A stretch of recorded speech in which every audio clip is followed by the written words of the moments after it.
دن فرعون اپنے محل کے اندر چین کی نیند سو رہا تھا کہ ایک دم گھبرا کر اٹھ گیا۔ فرعون نے ایک دردناک خواب دیکھا جس خواب نے اس کی نیند کو اڑا کر رکھ دیا۔ اس ہیبت ناک خواب کو دیکھنے کے بعد فرعون نے کل اپنے دربار کے اندر تمام نجومیوں کو اکٹھا کیا اور اپنے خواب کی تعبیر معلوم کرنے کا کہا۔ فرعون نے نجومیوں کو بتایا کہ اس نے یہ خواب دیکھا ہے کہ بیت المقدس سے ایک آگ ظاہر ہوئی ہے جس نے تمام قبطیوں کو جلا کر راکھ کر دیا، جبکہ بنی اسرائیل کے مسلمانوں کو کچھ بھی نہ کہا۔ چنانچہ اس وقت تمام نجومیوں نے اپنے علم کا استعمال کیا اور اس خواب کی تعبیر نکالی،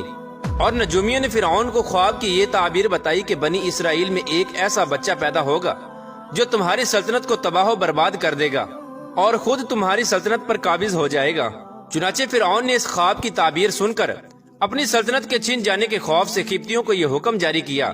کہ بنی اسرائیل کے ہر گھر کی نگرانی کی جائے، اور جس گھر میں بھی بچہ پیدا ہو اس کو قتل کر دیا جائے، اور بنی اسرائیل کے مردوں کو روک دیا جائے کہ وہ اپنی عورتوں کے بالکل بھی قریب نہ جائیں۔ چنانچہ اس طرح فرعون کا حکم پاتے ہی بنی اسرائیل کے ہر گھر کی نگرانی ہونے لگی، اور بنی اسرائیل کے مسلمانوں کے گھر میں جو بھی بچہ پیدا ہوتا اس کو قتل کر دیا جاتا۔ لیکن اللہ تبارک و تعالیٰ کی تقدیر میں جو کچھ لکھا تھا وہ ہو کر ہی رہنا تھا۔ اسی قتل و غارت کے دوران اللہ تبارک و تعالیٰ کی قدرت سے 2 بچے ایسے پیدا ہوئے جو اس قتل و غارت سے بچ گئے، اور اللہ تبارک و تعالیٰ کی قدرت یہ کہ ایک بچہ فرعون کے گھر میں پرورش پانے لگا، اور دوسرا بچہ جس کو اس کی ماں نے قتل کے ڈر سے ایک دور پہاڑ کے اندر چھوڑ دیا تھا، اس کی پرورش کے لیے اللہ تبارک و تعالیٰ نے اپنے سب سے مقرب فرشتے حضرت جبرائیل علیہ السلام کی ڈیوٹی لگائی۔ چنانچہ حضرت جبرائیل علیہ السلام روز اس بچے کے پاس آتے اور اس کے منہ میں اپنی انگلی داخل کرتے۔ اس انگلی کی وجہ سے اس بچے کو خوراک اور دودھ ملتا، جس کی وجہ سے اس بچے کی نشو نما ہونے لگی۔ چنانچہ وقت اسی طرح گزرتا گیا اور وہ دونوں بچے جوان ہو گئے۔ اتفاق سے دونوں بچوں کا نام موسیٰ تھا۔ لیکن اللہ تبارک و تعالیٰ کی قدرت یہ کہ جو بچہ فرعون کے گھر میں پرورش پایا وہ بڑا ہو کر اللہ تبارک و تعالیٰ کا مقرب نبی حضرت موسیٰ علیہ السلام بنے،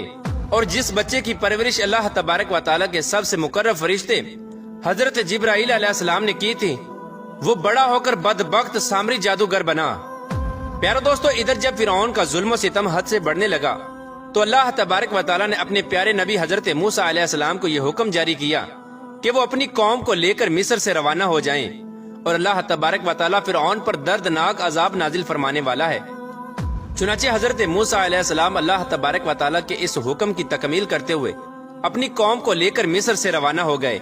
چنانچہ جب حضرت موسیٰ علیہ السلام اور باقی تمام مسلمان دریائے نیل کے قریب پہنچے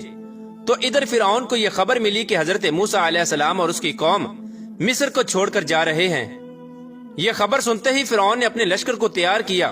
اور اپنے لشکر کو یہ حکم دے دیا کہ بنی اسرائیل کے تمام مسلمانوں کو اور حضرت موسیٰ علیہ السلام کو قتل کر دیا جائے۔ چنانچہ فرعون کا لشکر حضرت موسیٰ علیہ السلام کے لشکر کا تعاقب کرتے ہوئے ان کے پیچھے چل پڑا۔ ادھر جب حضرت موسیٰ علیہ السلام اور بنی اسرائیل کے تمام مسلمان دریائے نیل کے کنارے پہنچ گئے تو حضرت موسیٰ علیہ السلام نے اللہ تبارک و تعالیٰ کی بارگاہ میں دعا کی اور دریائے نیل کے اندر سے رستہ طلب کیا۔ چنانچہ اس وقت اللہ تبارک و تعالیٰ نے حضرت موسیٰ علیہ السلام سے حکم ارشاد فرمایا کہ اپنے عصا مبارک کو دریائے نیل کے کنارے مارو۔ تو اس وقت حضرت موسیٰ علیہ السلام نے اپنے عصا مبارک کو اللہ تبارک و تعالیٰ کے حکم سے دریائے نیل کے کنارے پر مارا تو اس وقت دریائے نیل 2 حصوں میں تقسیم ہو گیا اور دریائے نیل کے اندر سے ایک وسیع رستہ بن گیا۔ حضرت موسیٰ علیہ السلام اور تمام بنی اسرائیل کے مسلمان اس رستے کو عبور کرتے ہوئے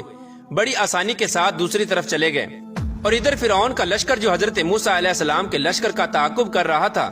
وہ بھی اسی رستے سے دریائے نیل میں داخل ہو گیا۔ اس طرح جب فرعون کا لشکر دریائے نیل کے بالکل درمیان میں داخل ہوا تو اس وقت اللہ تبارک و تعالیٰ نے دریائے نیل کو مل جانے کا حکم دیا، تو دریائے نیل اللہ تبارک و تعالیٰ کے حکم سے آپس میں مل گیا۔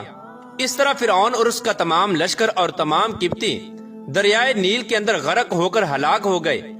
اور اس طرح فرعون کو ہلاک کر کے اللہ تبارک و تعالیٰ نے دنیا کے لیے عبرت کا نشان بنا دیا۔ چنانچہ فرعون کی ہلاکت کے بعد حضرت موسیٰ علیہ السلام اور تمام بنی اسرائیل کے مسلمان ایک دوسرے مقام پر ٹھہر گئے۔ کچھ عرصے بعد اللہ تبارک و تعالیٰ نے حضرت موسیٰ علیہ السلام کو یہ حکم دیا کہ وہ اپنی قوم کو لے کر دوبارہ مصر میں واپس چلے جائیں۔ حضرت موسیٰ علیہ السلام اللہ تبارک و تعالیٰ کا یہ حکم پاتے ہی اپنی قوم کو لے کر مصر کی طرف روانہ ہو گئے۔ اللہ تبارک و تعالیٰ نے بنی اسرائیل کے مسلمانوں پر یہ فضل کیا کہ فرعون کے تمام تر محلات اور تمام تر خزانے بنی اسرائیل کے مسلمانوں کے سپرد کر دیے گئے۔ اسی دوران اللہ تبارک و تعالیٰ نے حضرت موسیٰ علیہ السلام کو تورات دینے کا بھی وعدہ کیا تھا۔ اللہ تبارک و تعالیٰ نے حضرت موسیٰ علیہ السلام سے یہ حکم ارشاد فرمایا تھا کہ وہ 30 دن اور 10 دن مزید روزے رکھیں۔ اس کے بعد اللہ تبارک و تعالیٰ حضرت موسیٰ علیہ السلام کو ایک ایسی کتاب دے گا جس کتاب کے اندر اس قوم کے تمام شرعی اصول ہوں گے، جس کے اوپر عمل کر کے یہ قوم اپنی زندگی گزارے گی، اور جس کتاب کے اندر اس قوم کی شریعت ہوگی۔ چنانچہ اس وقت حضرت موسیٰ علیہ السلام نے اپنے بھائی حضرت ہارون علیہ السلام کو قوم بنی اسرائیل پر خلیفہ مقرر کیا، اور خود اللہ تبارک و تعالیٰ کا یہ حکم پورا کرنے کے لیے کوہ طور پہاڑ پر چلے گئے، اور حضرت موسیٰ علیہ السلام کوہ طور پر جا کر اللہ تبارک و تعالیٰ کی عبادت میں مشغول ہو گئے اور روزے رکھنے لگے۔ چنانچہ حضرت